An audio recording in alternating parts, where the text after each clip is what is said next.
It didn't happen with an explosion. There was no headline, no siren, no midnight decree. It happened quietly in boardrooms, in digital networks, in the invisible space between trust and illusion. The day money stopped being real was the day we stopped asking what it was. For most of history, money was something you could touch. A gold coin, a silver bar, a note with a promise written on it. It had weight, texture, substance, and limits. When kings ran out of gold, wars stopped. When merchants ran out of coins, trade paused. Money had meaning because it was scarce, and then we changed the rules. The first crack appeared centuries ago. In 1668, Sweden founded the world's first central bank. It printed notes backed by precious metals paper that represented gold sitting in vaults. Simple, convenient, clever. But then came the temptation. What if we printed just a little more paper than the gold we had? After all, most people never came to collect their gold. And just like that, the illusion began. By the 18th century, European monarchs had turned debt into power. They borrowed against tomorrow to build empires today. Wars were no longer won by courage, but by credit. Napoleon didn't just fight armies, he fought interest rates. Britain didn't just rule the seas, it ruled the balance sheets. The richest nations weren't those with the most gold, but those with the most trust in their paper. Fast forward to 1914, World War I erupts. Governments print money with reckless abandon to feed their armies. Gold backing? Suspended? Promises? Deferred. The printing presses roared. By 1923, in Germany, people carried their wages in wheelbarrows. A single loaf of bread cost billions of marks. Money once sacred, once trusted, had become absurd.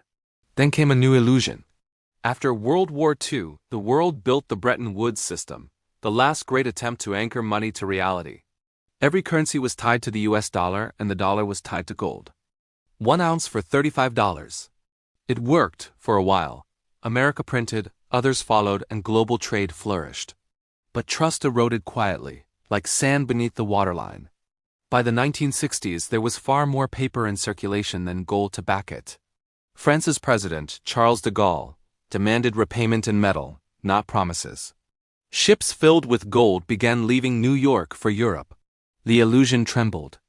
And then on August 15, 1971, President Richard Nixon made a quiet announcement on television. The United States would suspend the convertibility of the dollar into gold. Just a few calm, almost routine words. But in that moment, money as the world knew it ceased to be real. The dollar was no longer tied to anything but belief. The anchor was gone. And nobody really noticed, because the lights stayed on, the stores stayed open, and paychecks still arrived. But the world had crossed a line. From that day forward, money became a story of fiction told by governments and believed by everyone else. Value became an agreement, not a truth. We had entered the era of fiat currency money backed by nothing but trust and fear. At first, it felt like liberation. Without gold's limits, economies could grow endlessly. Credit expanded. Houses got bigger, markets soared.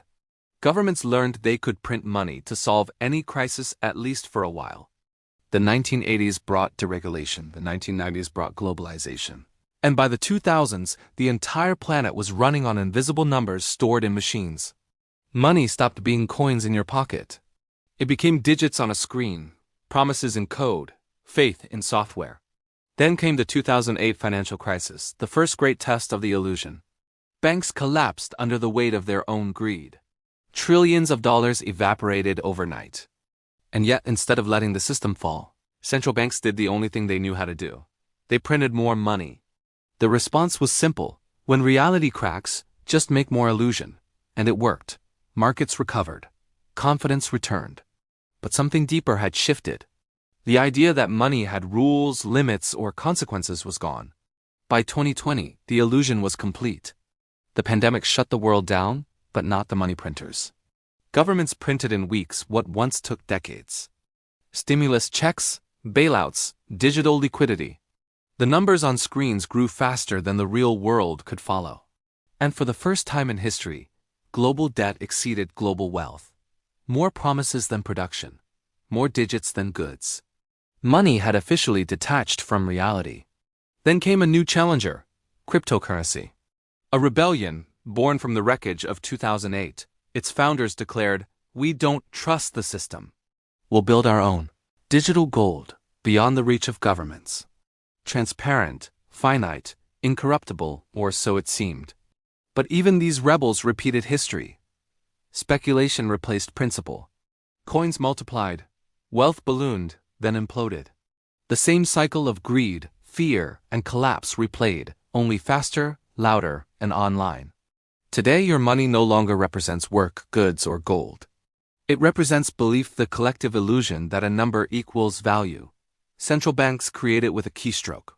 Markets move billions with a single rumor.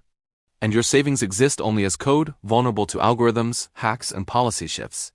Money has become like electricity, flickering, intangible, everywhere and nowhere. And yet, we live as if nothing has changed. We trade hours of our lives for digits and databases. We measure our worth in numbers that governments can rewrite at any time. We call it stability, but it's an act of collective hypnosis. The moment belief breaks, the illusion dissolves. Ask anyone from Argentina, Venezuela, or Zimbabwe. They've seen money melt in real time. They've watched their life savings become worthless paper. They have lived the moment when trust dies and reality returns with brutal force. But maybe the deeper truth is this: money was never truly real. Not entirely.